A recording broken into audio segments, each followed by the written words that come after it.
AMMയുടെ ചരിത്രത്തിൽ 1994 മുതൽ ഇന്ന് വരെ 4 പ്രസിഡന്റുമാരാണ്, 4 പേരാണ് സെക്രട്ടറിമാരും. 4 പ്രസിഡന്റുമാർ ആരൊക്കെയാണ്? ആദ്യം MG സോമൻ, പിന്നീട് മധു, മോഹൻലാൽ പ്രസിഡന്റായിട്ട്, പിന്നെ ഇന്നസെന്റ്. ഇത്രയേറെ കാലം ഇന്നസെന്റ് ആയിരുന്നു ഉണ്ടായിരുന്നത്. 4 പേര്.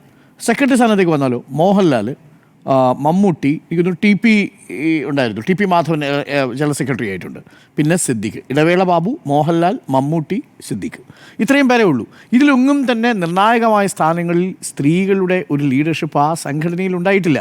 അത് പോട്ടെ, എന്നാൽ സ്ത്രീകൾ പീഡിപ്പിക്കപ്പെടുന്നു എന്ന വിഷയം വരുന്ന സമയത്ത് ആ സംഘടന ആർക്കൊപ്പമാണ് നിലയുറപ്പിച്ചത്? ഒരേ സമയം വേട്ടക്കാരനോടൊപ്പം നിലയുറപ്പിക്കുകയും വേട്ടക്കാരനും ഇരയാക്കപ്പെട്ടവരും ഞങ്ങളുടെ കുടുംബത്തിലെ മക്കളാണെന്ന് പറയുകയും ചെയ്ത വിചിത്രവാദമാണ് അമ്മ എന്ന സംഘടനയെ AMMA എന്ന സംഘടനയിലേക്ക് മാറ്റിയത്. അതുകൊണ്ടാണ് നമ്മളടക്കമുള്ളവർ AMMA എന്ന സംഘടന വിളിക്കുന്നത്. ഏതെങ്കിലും തരത്തിൽ ആ സംഘടനയിൽപ്പെട്ട ചില വ്യക്തികളോടുള്ള വിരോധം കൊണ്ടല്ല, ആ സംഘടന പ്രതിനിധാനം ചെയ്യുന്ന ആശയം അതായിപ്പോയി എന്നുള്ളത് കൊണ്ടാണ്. അങ്ങേയറ്റം സ്ത്രീവിരുദ്ധമായ ആശയങ്ങൾ അവിടെയുണ്ട്. ഇപ്പോൾ എന്താണ് യഥാർത്ഥത്തിൽ സംഭവിച്ചിരിക്കുന്നത്? 506 അംഗങ്ങളേ ഉള്ളൂ ഈ സംഘടനയിൽ. 506 അംഗങ്ങൾ. അതിൽ തന്നെ വളരെ പ്രധാനപ്പെട്ട പോസ്റ്റുകളിലേക്ക് വളരെ കുറച്ച് ആളുകൾ മാത്രമേ മത്സരിക്കുന്നുള്ളൂ. പ്രസിഡന്റ് സ്ഥാനത്തേക്ക് ശ്വേതാ മേനോനും ദേവനും മത്സരിക്കുന്നു. വൈസ് പ്രസിഡന്റ് സ്ഥാനത്തേക്ക് ജയൻ ചേർത്തല, നാസർ ലത്തീഫ്, ലക്ഷ്മിപ്രിയ, ഈ 3 പേരിൽ 2 പേര് തിരഞ്ഞെടുക്കപ്പെടും. ജനറൽ സെക്രട്ടറി സ്ഥാനത്ത് കുക്കു പരമേശ്വരനും രവീന്ദ്രനും മത്സരിക്കുന്നു.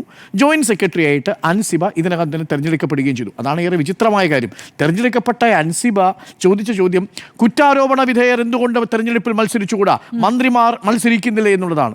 ഒരു സംഘടനയുടെ തലപ്പത്തേക്ക് വരുന്നയാൾ കുറ്റാരോപിതനായതുകൊണ്ട് മത്സരിക്കാൻ പറ്റുമോ? ഇതൊരു രാഷ്ട്രീയ പാർട്ടിയല്ല പ്രിയപ്പെട്ട അൻസിബ.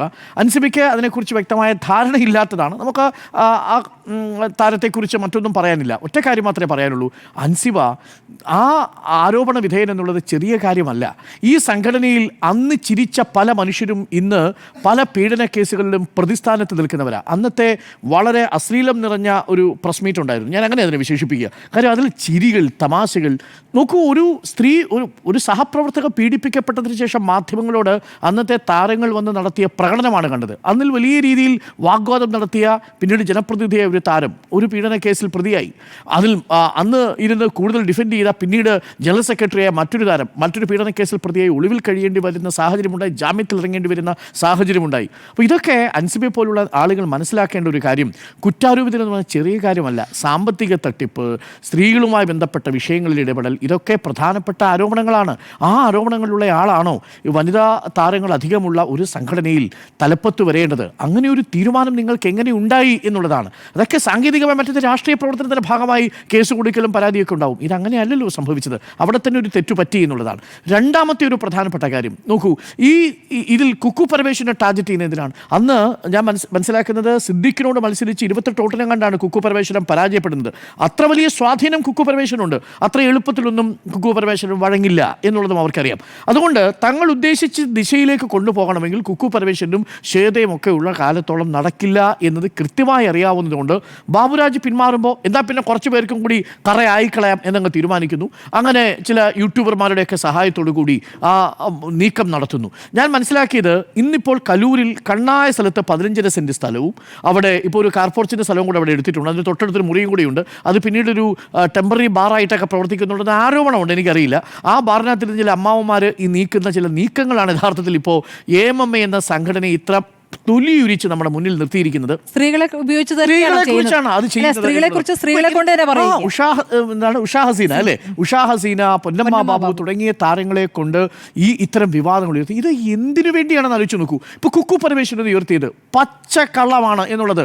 അവിടെ 2018 ഹോളിഡേ ഇന്നിലാണ് ആ മീറ്റിംഗ് നടക്കുന്നതെന്ന് തോന്നുന്നു. ആ മീറ്റിംഗിൽ പങ്കെടുത്ത 12 പേരിൽ ഒരാൾ നമ്മുടെ തെസ്നീഖ് ഖാനാണ്, മറ്റൊന്ന് ബീന ആന്റണിയാണ്, മറ്റൊന്ന് ഷംന കാസിമാണ്, മറ്റൊന്ന് മഞ്ജു പിള്ളയാണ്, ലിസി ജോർജാണ്, പ്രിയങ്കയാണ്, എനിക്കൊന്നു KPS ലളിത അടക്കമുള്ളവരാണ് പങ്കെടുത്തത്.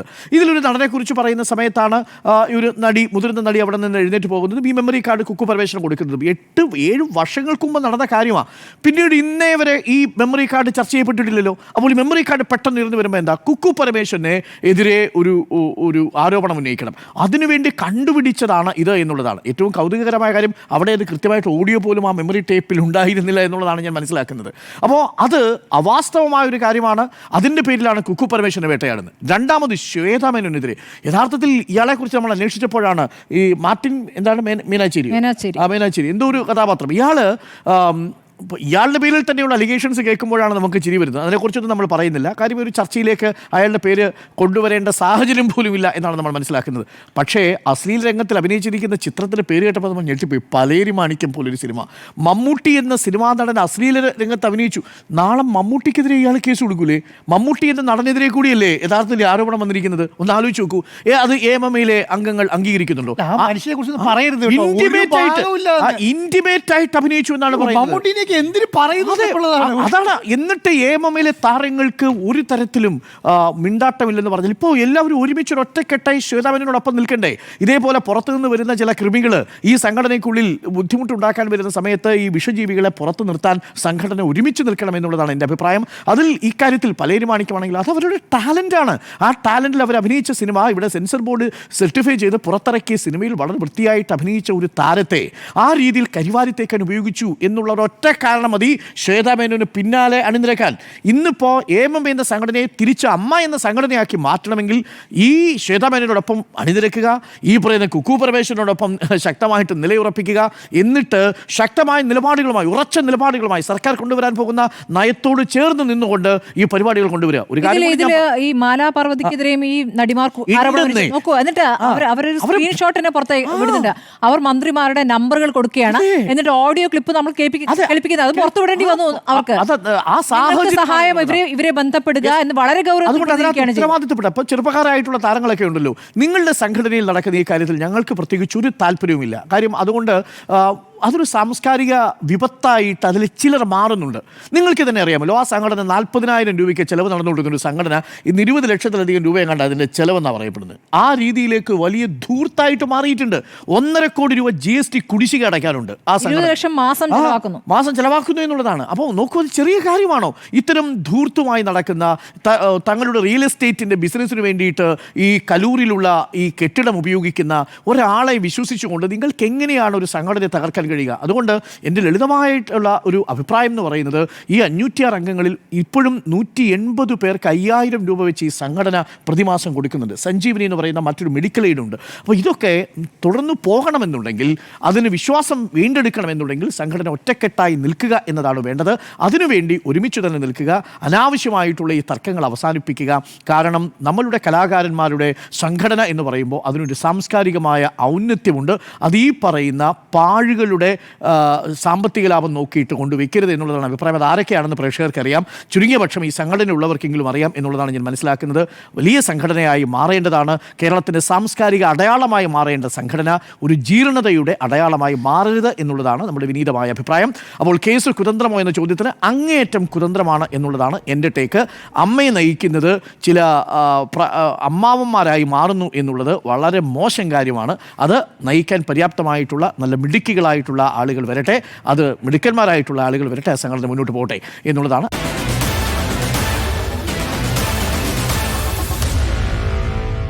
Meet the editors.